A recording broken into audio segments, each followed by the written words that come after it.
Et vous avez été nombreux à avoir suivi hier soir en direct sur Tahiti Télévision la consécration de la troupe Otaitié, grand vainqueur du Heiwai Tahiti 2019. Retour sur la soirée de remise des prix avec Brandy Tevero. Otaitié. Et voilà donc Otaitié, grand vainqueur. Ce n'est pas la première fois que Otaitié s'adjuge les faveurs du jury du Heiwai Tahiti, mais cette fois, c'est avec le grand souffle de la vie, Te Ahonunui, que Marguerite Lai termine sa transmission du savoir. Elle laisse désormais la génération montante perpétuer la tradition sur une voie déjà bien tracée par cette grande dame de la danse tahitienne.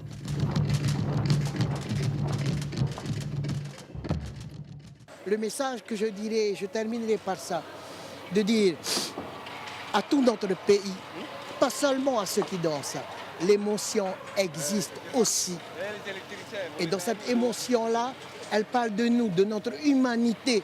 Il n'y a pas que des thèmes de guerre, il n'y a pas que des thèmes où il faut envoyer au maximum. L'émotion, elle est où? Hitireva, l'un des groupes favoris de ce Heiwa, se classe deuxième avec son hommage à Tupaya. Chez les amateurs, c'est Tereori qui tire son épingle du jeu avec la sagesse des Tainoi. Le prix Gilles Hollande en poche, Teina Tinirawari et sa troupe passent en professionnel l'an prochain. Dans le concours des meilleurs danseurs, Matatini Mo de Hitireva monte sur la plus haute marche du podium chez les dames. Pai Amo de Heihere s'adjuge la première place de meilleur danseur. Et enfin, dans la catégorie des chants, c'est Tamari Mataia qui domine.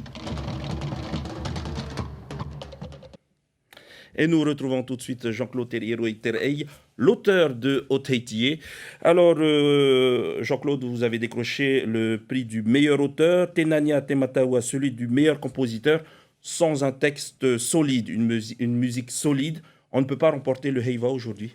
En tout cas, il faut une bonne entente entre celui qui écrit les textes, celui qui fait la musique, et celui ou ceux ou celles qui font la chorégraphie, parce qu'il faut bien faire en sorte que les gestes et les pas de danse reflètent le texte. Sans ça, ça n'a plus aucun sens. Hein.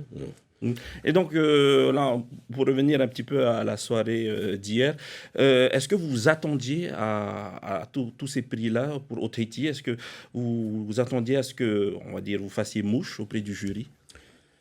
On n'attendait rien, parce qu'en revanche, on a mis le maximum. Depuis un an, on travaille avec Marguerite sur ce thème-là, un thème Te Ahonunui, pensé par Marguerite elle-même. Et puis un jour, on s'est retrouvés, elle m'a proposé, elle m'a demandé ce que j'en pense de Te Ahonunui.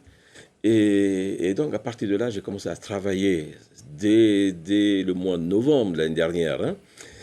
Et une fois que le texte a été bien bouclé, et là on a travaillé avec Marguerite et les chorégraphes sur la mise en place, la mise en scène, et puis les pas de danse et les appâts qu'il faut. Hein. Là, les chants avec la musique, ça compte également beaucoup dans cette cohésion-là du thème pour que le thème soit mis en valeur. Alors nous avons choisi de faire un OTA qui ressemble au OTA des années 60.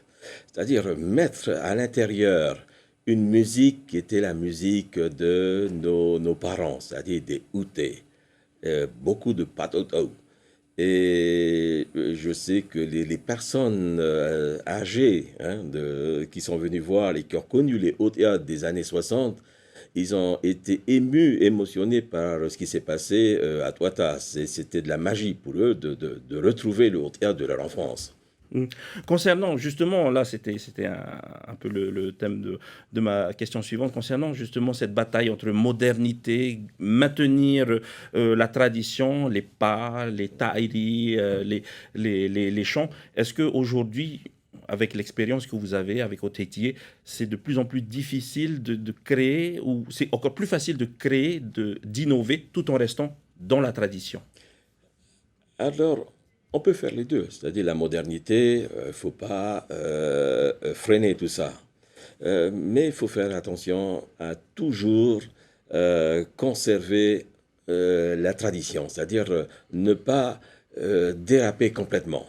Et ces dernières années, on a vu, surtout de la musique, hein, dériver vers la musique plus moderne et de plus en plus moderne. On essaie de faire comme Walt Disney, Vaiana et tout ça. Et là, on a remarqué qu'il pouvait y avoir un danger en faisant ça. Et donc, on a voulu revenir sur du traditionnel.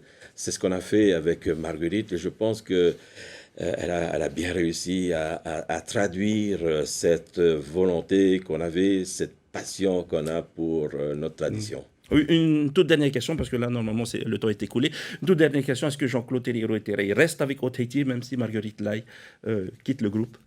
J'aime travailler avec Marguerite Lai parce qu'on s'entend très bien et je pense que quelqu'un a dit on est fait pour travailler ensemble. Et donc, même sans Marguerite Lai, vous travaillerez avec Haute-Haïti pour l'écriture?